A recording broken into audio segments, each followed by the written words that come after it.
Vance, in 2016, you called your running mate Donald Trump unfit for the nation's highest office, and you said he could be America's Hitler. I know you've been asked many times, and you've said you regret those comments and explained you then voted for Donald Trump in 2020.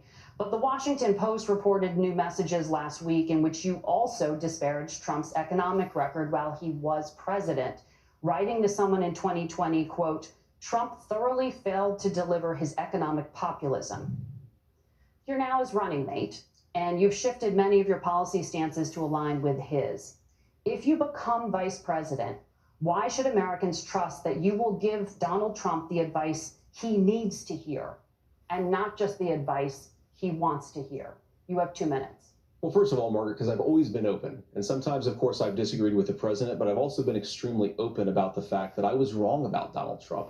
I was wrong, first of all, because I believed some of the media stories that turned out to be dishonest fabrications of his record. But most importantly, Donald Trump delivered for the American people. Rising wages, rising take-home pay, an economy that worked for normal Americans, a secure southern border, a lot of things, frankly, that I didn't think he'd be able to deliver on. And yeah, when you screw up, when you misspeak, when you get something wrong and you change your mind, you ought to be honest with the American people about it. It's one of the reasons, Margaret, why I've done so many interviews is because I think it's important to actually explain to the American people where I come down on the issues and what changed. Now, you pointed out the messages from 2020.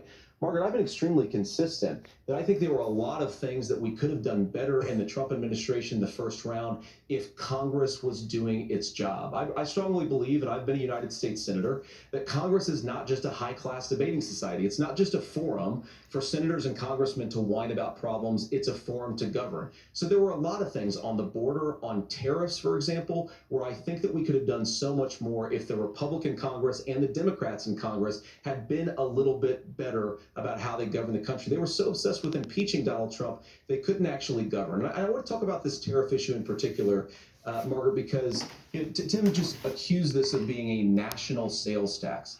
Look, the one thing, and you're probably surprised to hear me praising Joe Biden, but the one thing that Joe Biden did is he continued some of the Trump tariffs that protected American manufacturing jobs. And it's the one issue, the most pro-worker part of the Biden administration, it's the one issue where Kamala Harris has run away from Joe Biden's record.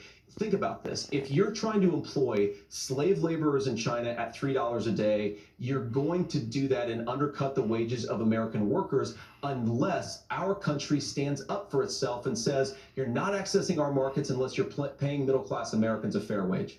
Senator, your time is up. Nora? Thank you. Now to the issue of reproductive rights. Governor Walz, after Roe versus Wade was overturned, you signed a bill into law